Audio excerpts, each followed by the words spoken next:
Hello and welcome back to Frogboy X1 Gaming. I'm Andrew and today we're going to review Rims Racing for the Xbox Series X. So, I've had a little bit of time with this game. I've kind of come to the realization that rarely ever do games launch in a perfect state. This game to me is...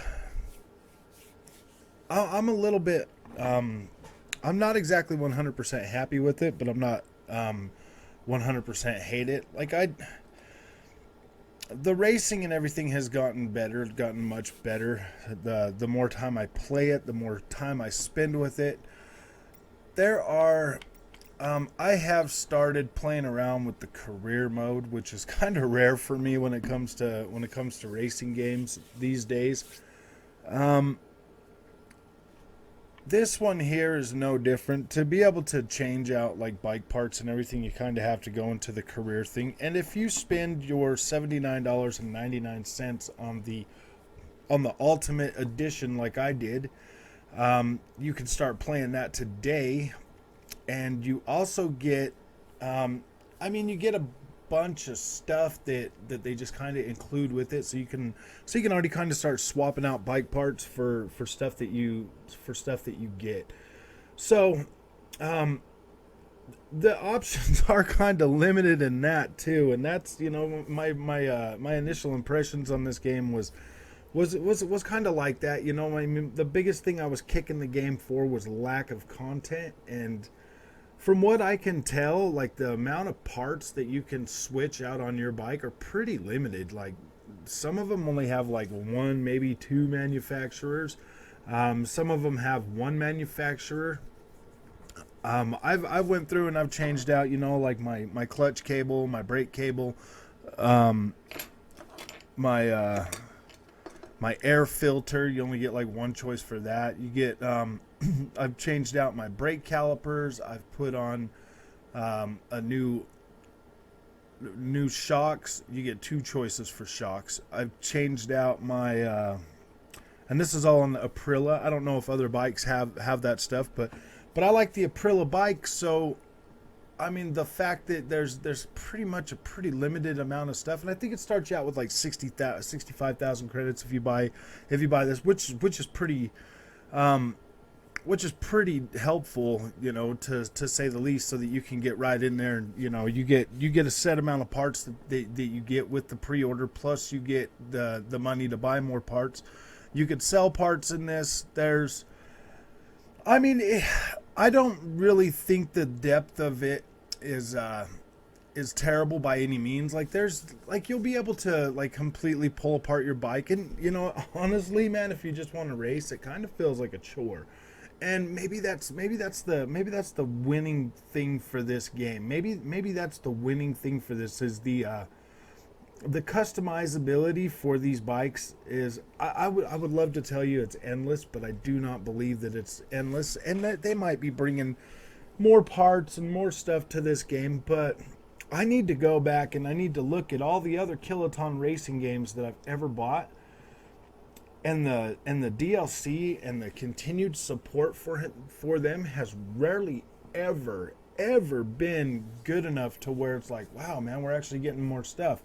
WRC 9, because of the pandemic, it felt like we were getting a lot of DLC and a lot of upgrades and a lot of stuff for that game, but in truth, it was just all the stuff that they couldn't finish on time and get out into the game. So I believe that this is a complete package when it comes to Kiloton, when it comes to their racing games. So what you see basically is what you get. You get 10 tracks. That's it. And then you get 5 open road, you know, tracks that they made up. They're not bad by any means. I mean, they're pretty decent tracks. They're, you know, that you would want to that you'd want to race, but at the same time, the lack of content in this game is really going to leave you feeling like I'm feeling right now. I'm left wanting more of an experience. Like, I have come to terms and come to grip with the racing in this game. Like, it has gotten a lot better for me. Um, it is pretty fun for the most part. Once you kind of get used to how the bikes react and how the inputs go for this game, like it does definitely start picking up a little bit, and it starts getting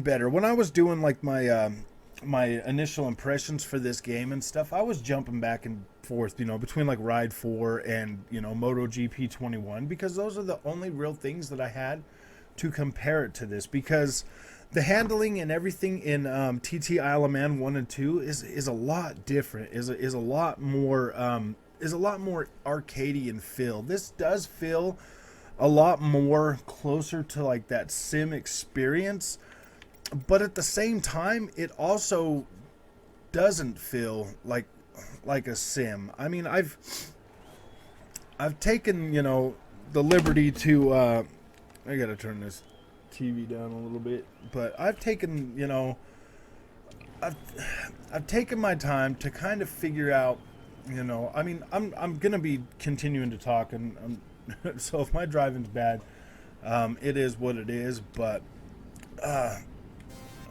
like, this game here has definitely it's leaving me wanting to a certain extent that, like, yeah, I can't watch the little screen and do this. I really wanted to really be able to like this game and appreciate it, and I never thought in a million years that the lack of content for this game was going to be as drastic as it is, but it really is. Like, I really cannot freaking drive like this, but I'm gonna turn to the side and kind of look at the main screen and continue this, so that you guys can see, because I'm really not a terrible freaking driver, but it's hard to look at my laptop screen and really pay attention to what I'm doing at the same time. It's actually kind of hard to talk and stuff, but I mean, this game does have a lot of nuance in it. Wow, this bike is twitchy.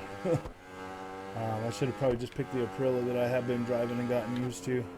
Every one of these bikes does feel different. Like, I've been driving the Aprilia mostly, and now I'm on this Yamaha, and so it does feel different, and there are different little like the turning ratio feels like a little bit different on this. I'm not used to it, so I mean, I've been playing this all morning now, and like, it is growing on me to a certain extent, but at the same time, it also, like I said, man, it's like left me wanting more tracks to drive, more content in it, a better selection of bikes.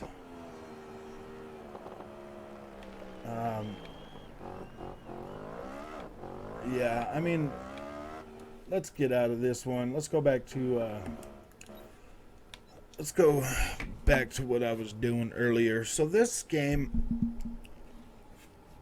all right, let's get in here to my career setup. All right, so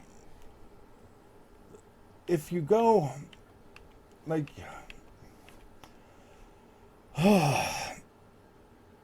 I don't know. I mean, it seems like the career is going to be pretty good, because you do have to kind of manage your bikes and stuff. You have to manage, like, when you wreck on the track, you're going to damage parts in here. So that aspect of it, like I said, that might be the saving grace for this game, is just the immersion that it might bring to a lot of people. I've been playing racing games now for a pretty long time, and this is like, I wouldn't say that this is like in the top leagues of like, you know, like a Gran Turismo or any other kind of game that you can like swap out parts and do any of that stuff. Like this still feels pretty still feels kind of underbaked, definitely not polished. I mean, like any of the tracks that you go to, like the long open race ones, there's so much freaking pop in.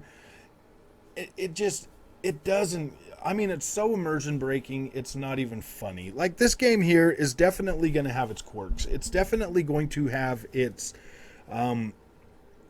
like this is one of them games that you're going to buy and you're going to play and you're either going to right then and there you're going to get into it and you're going to be like, whoa man, it's going to blow you away and you're going to be like perfectly okay with everything, or you're going to get in here and you're going to feel like I'm feeling kind of like right now with this game. And I played it, you know, those couple of days, and I took a break because I had Ghost of Tsushima and other stuff that I wanted to play, and so I took a break all the way till today.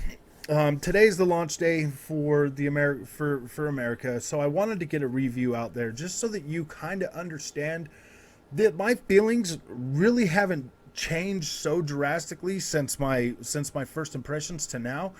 The gameplay hasn't changed. There's been no day one update. There's been, you know, there's texture pop in. There's a lot of it, and this is on the Xbox Series X, mind you. Like this game here should be pushing a way higher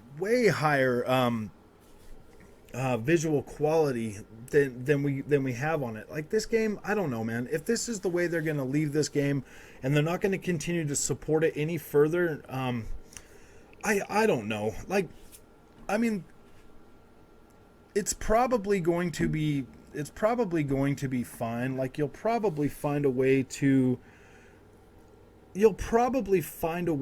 get your money's worth out of this game. If you're a diehard bike racer, I don't know, man. You got 8 bikes.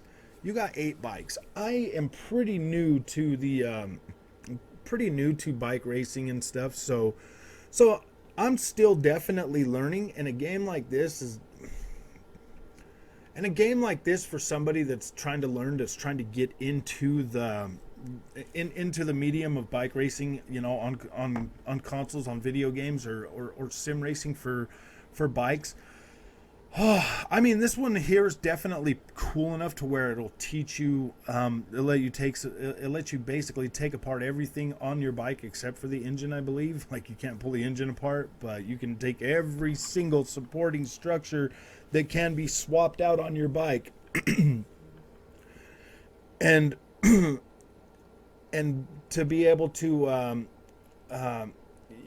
you could swap out everything that basically could be changed, any kind of loose part or anything except for the engine. I don't think you can take the engine apart. I've tried.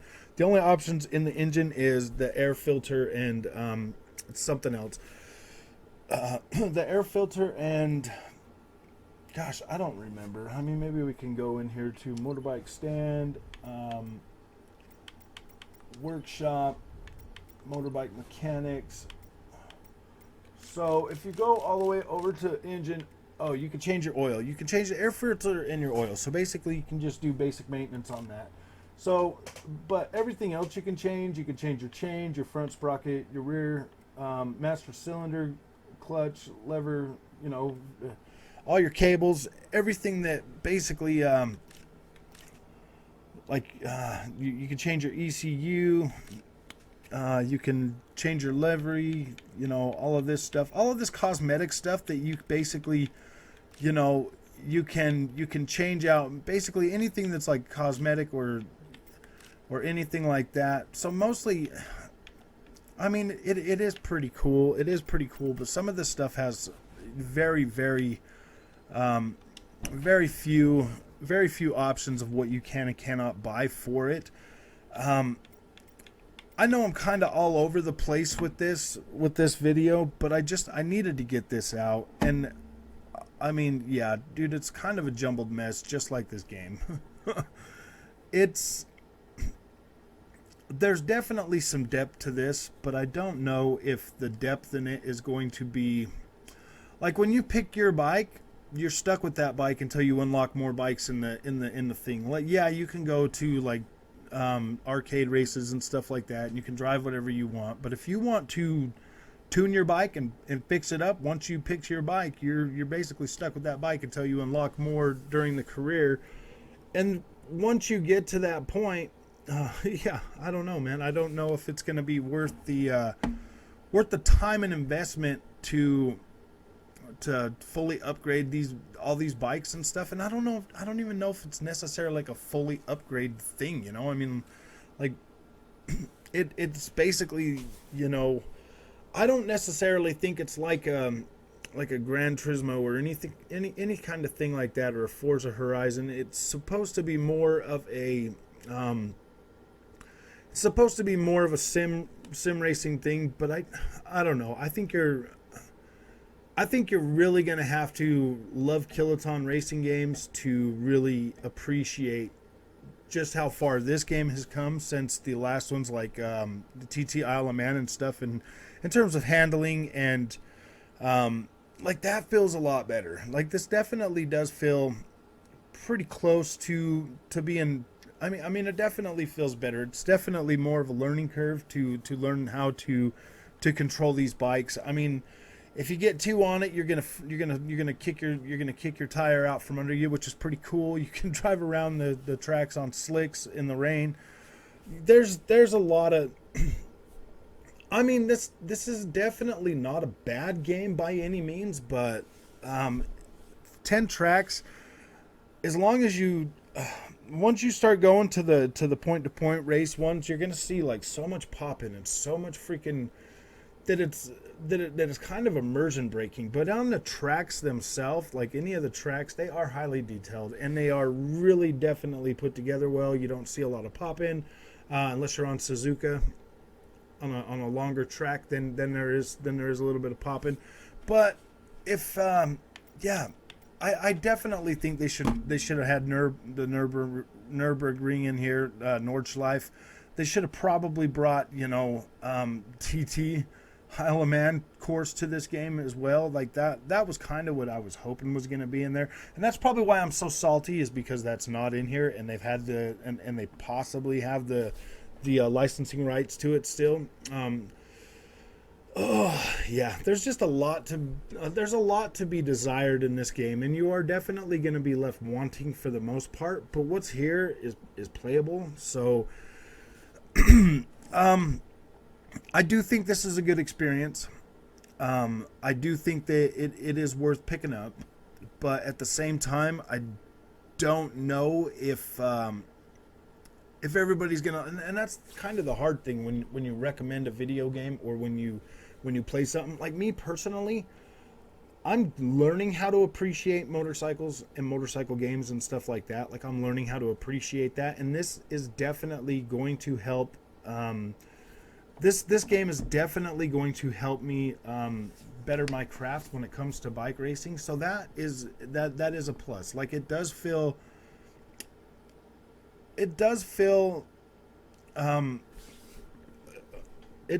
different enough to where I do have to kind of be on my game and figure out, you know, and learn things. So yeah, I definitely do think this game is worth picking up. I do think that it's worth picking up now as well. The stuff that you get with the Ultimate Edition, it is going to come in handy if you are going to play like the career mode and stuff. So if you like this content, don't forget to like and subscribe, and I will see you in the next one.